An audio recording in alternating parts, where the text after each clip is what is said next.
नमस्कार, आप सभी का बहुत बहुत स्वागत है। मेरा नाम रूबिका लियाकत है। गूंज की शुरुआत न्यूज 18 इंडिया पर हो चुकी है। लोकसभा में कल यानी 23 जुलाई को मोदी 3.0 का पहला बजट पेश हुआ है ना।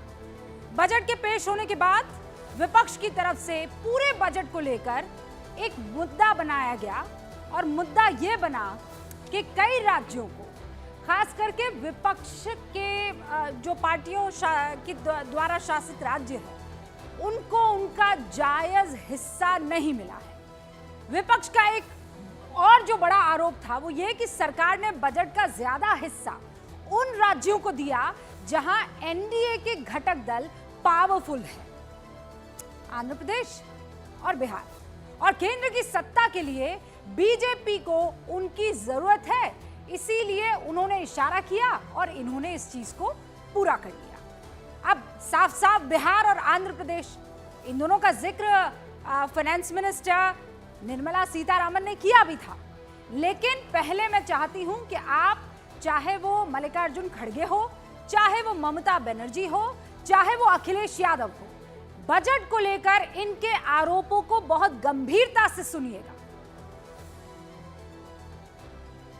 मैं कभी नहीं देखा और ये सिर्फ किसी को खुश करने के लिए, कुर्सी बचाने के लिए वो ये सब हुआ है। इसका हम कंडम करते हैं। ने दिखाए थे यूपी को, क्या मिला यूपी को? डबल इंजन की सरकार, तो डबल लाभ मिलना चाहिए था, दिल्ली का लाभ, लखनऊ का लाभ। लेकिन लगता ये है कि दिल्ली अब लखनऊ की तरफ नहीं देख रही है, या लखनऊ वालों ने दिल्ली वालों को नाराज कर दिया। उसका परिणाम हमें बजट में दिखाई दे रहा है।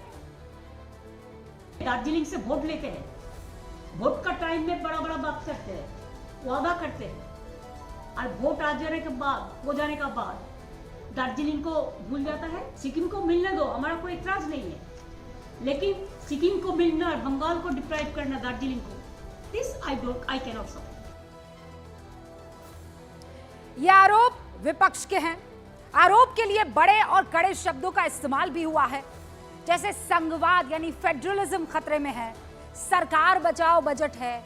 ये स्लोगन का इन स्लोगन्स को लेकर प्लकार्ड बकायदा विपक्ष पार्टी के जो सांसद हैं वो संसद भवन के गलियारे में लेकर आज प्रदर्शित करते हुए दिखे। ऐसे में अब सवाल ये है कि इन आरोपों में दम कितना है, ये फेक है कि रियल है, ये सच है या सिर्फ एक नैरेटिव बनाने के लिए ये काम किया जा रहा है। संसद चलने में हर एक मिनट में आपका हमारा पैसा जाता है। देश के सरकारी खजाने से 2.5 लाख रुपए खर्च होते हैं, लेकिन फिर भी विपक्ष के जो सांसद हैं अगर सदन की जगह बाहर हंगामा कर रहे हैं तो उन्होंने कुछ तो रिसर्च किया ही होगा। ये मैं मानकर तो चली रही हूं, समझदार व्यक्ति ये मानकर चलेगा कि इतने बड़े प्लकार्ड्स तैयार किए गए हैं, नारेबाजी की जा रही है, सब इकट्ठा हो गए हैं, इसका मतलब पूरा होमवर्क किया गया होगा। इनके जितने भी विशेषज्ञ हैं, रिसर्च टीम जो है, उन्होंने गहन मंथन, चिंतन और रिसर्च के बाद तय किया होगा कि फेडरलिज्म खतरे में है, इस राज्य को ज्यादा मिला, आंध्र प्रदेश को मिला, बिहार को मिला और बाकी किसी को मिला, है ना। बाकी तो नहीं कर सकता ऐसे कोई, लेकिन आंकड़े हमारे पास भी हैं, क्योंकि आंकड़े झूठ नहीं बोलते। आंकड़े कह रहे हैं कि सरकार ने राज्यों को पैसे के बंटवारे में जो फॉर्मूला हमेशा से अपनाया जा रहा है, और वो बंटवारे का फॉर्मूला, डिस्ट्रीब्यूशन का फॉर्मूला, उसमें कोई भी बदलाव नहीं किया है। अगर टैक्स में हिस्सेदारी की बात करें तो 1994 और 95 इतना पीछे गए हैं।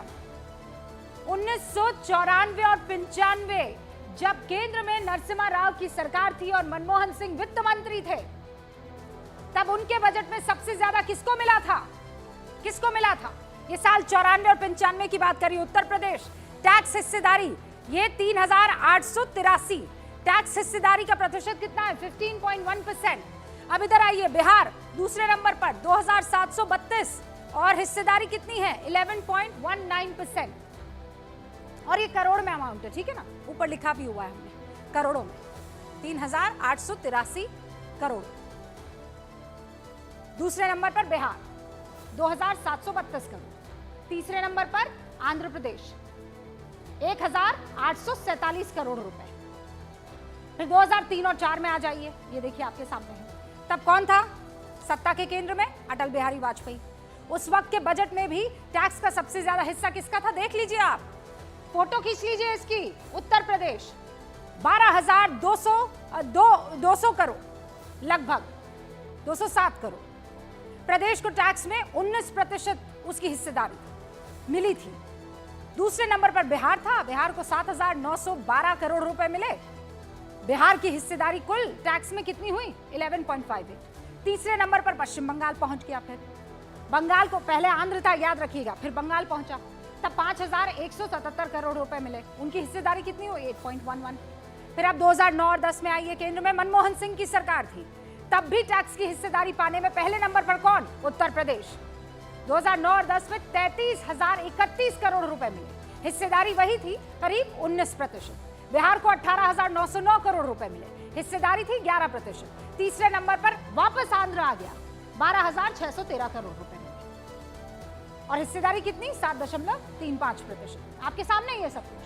अब 13 और 14 में आएगी, केंद्र में मनमोहन की ही सरकार थी। आखिरी बजट पेश हुआ, उसमें उत्तर प्रदेश की टैक्स हिस्सेदारी 19। दूसरे नंबर पर देख लीजिए बिहार, कितनी हिस्सेदारी? 10.91। और तीसरे नंबर पर पश्चिम बंगाल, इसकी हिस्सेदारी भी रख लीजिए। पश्चिम बंगाल को 2013-14 में 25,269 करोड़ रुपए मिले, यानी 7.26% की हिस्सेदारी।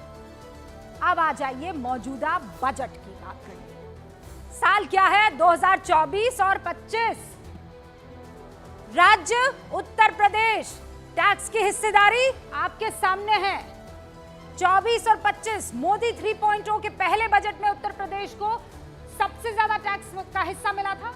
अमाउंट 2,23,737।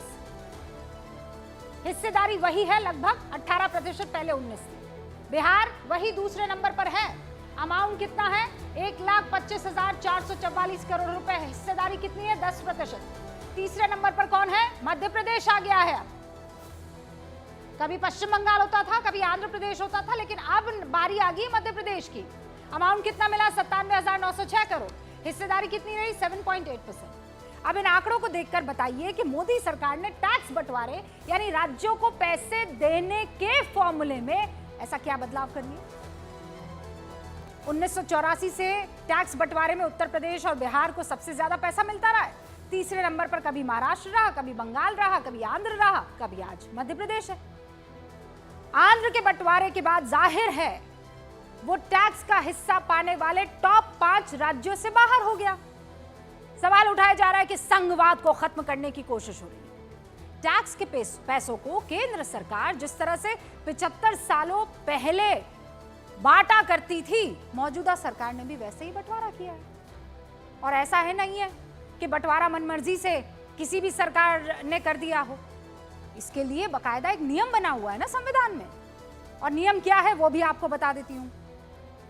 संविधान के अनुच्छेद 280 के तहत वित्त आयोग का गठन किया जाता है। और वित्त आयोग कौन है? वही जो टैक्स की हिस्सेदारी तय करता है। वित्त आयोग ही राज्यों को क्या हिस्सा मिलेगा उसकी सिफारिश करता है।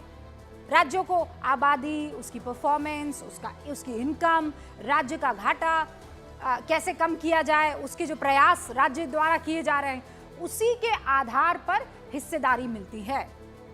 यानी मोदी सरकार ने टैक्स बजट के आवंटन में ना तो कोई बदलाव किया है, ना ही कोई फॉर्मूले से छेड़छाड़ की है।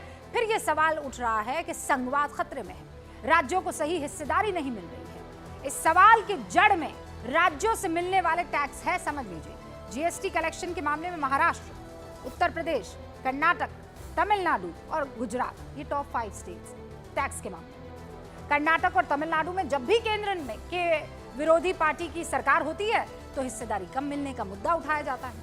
लेकिन अगर उनकी बात मान भी ले तो देश में जो ज्यादा टैक्स देता है उसे सबसे ज्यादा सुविधा पाने का हक है ना।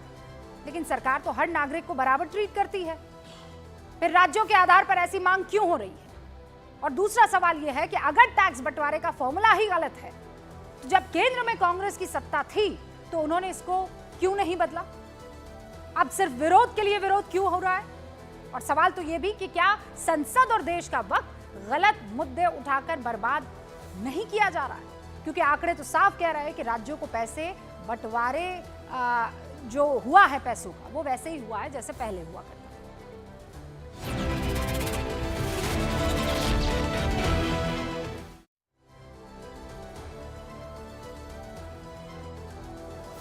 और इस मसले पर बातचीत करने के लिए सारे खास मेहमान हमारे साथ जुड़ चुके हैं। उन सभी से आपका मैं तारुफ करवा देना चाहती हूं।